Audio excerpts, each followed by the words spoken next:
Hello, this is Lonnie Walker with the Insurance Game, and this is part 2 of the claim process.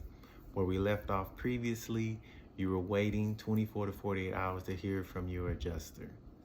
So now the field adjuster calls you and y'all set up a date and time for the inspection. Once he comes out, who are they sending out? That's the first question you should ask. So they have two types of adjusters that they're going to send to your home.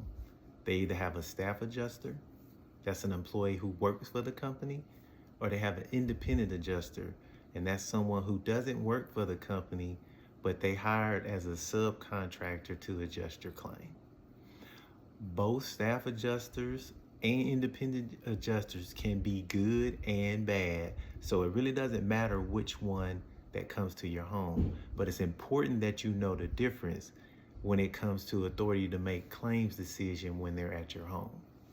A staff adjuster typically has somewhere between $20,000 to $100,000 worth of authority when he comes to your home.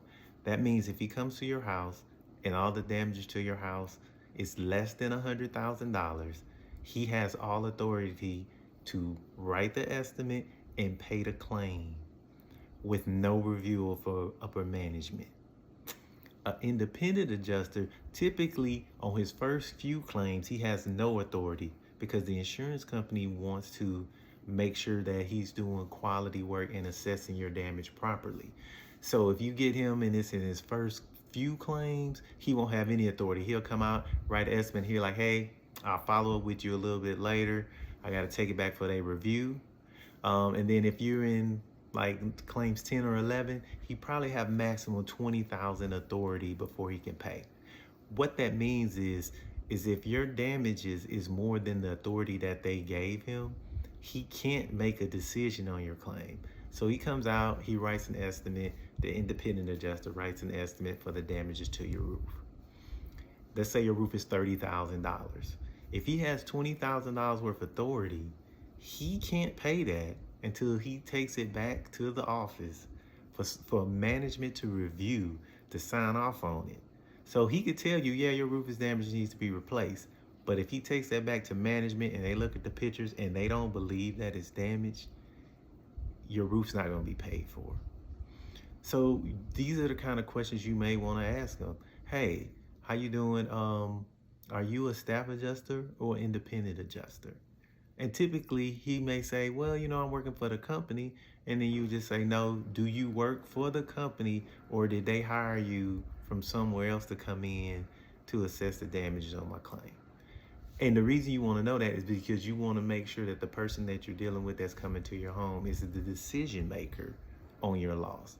Because what you don't want is somebody to come out who's not making the decision. They take pictures and then somebody's trying to make a decision sight unseen. They haven't been here, but they're trying to make a decision on your loss.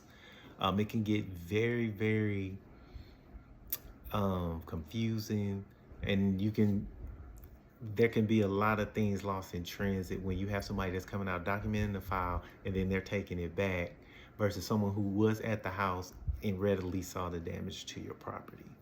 Again, like I said before, there's good staff adjusters and there's good independent adjusters. You just need to know who you're dealing with from the standpoint of who has the authority to make the decision on the claim when they come out to inspect your house.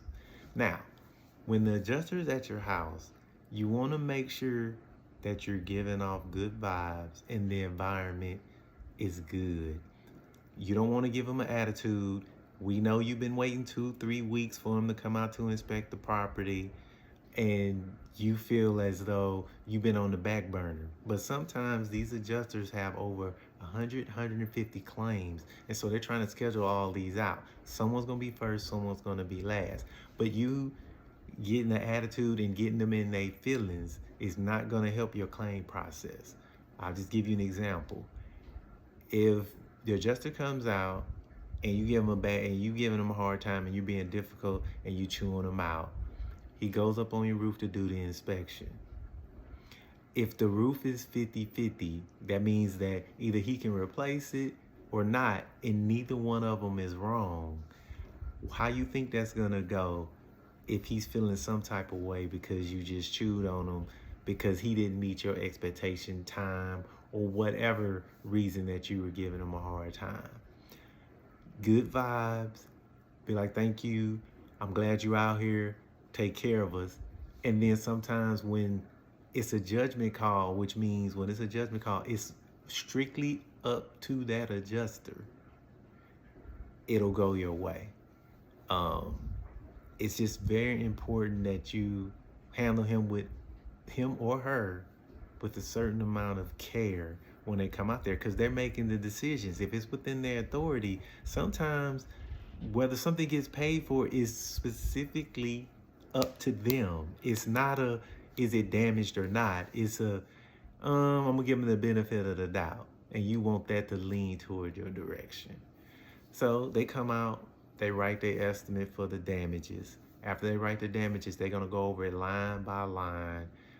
They're gonna say, the roof was $10,000, less your $3,000 deductible, we're gonna pay you $7,000. Staff adjuster typically will write the check on the spot. If it's an independent, he may or may not have the authority. He may have to take it back. But bottom line, they'll cut you a check and get you taken care of. Now, at that point, if your roofer or your contractor says that, yeah, I can do the work for $10,000, they estimated for $10,000, go ahead and get the work done, and you're good. If your contractor says, well, it's maybe like $15,000 and they're at $10,000, at that point, we have a difference of opinion, so we need to get them together to figure out that difference. On part 3 of me walking you through the claim process, I explain to you how that works and some options that you may have available to you based on how your policy is written.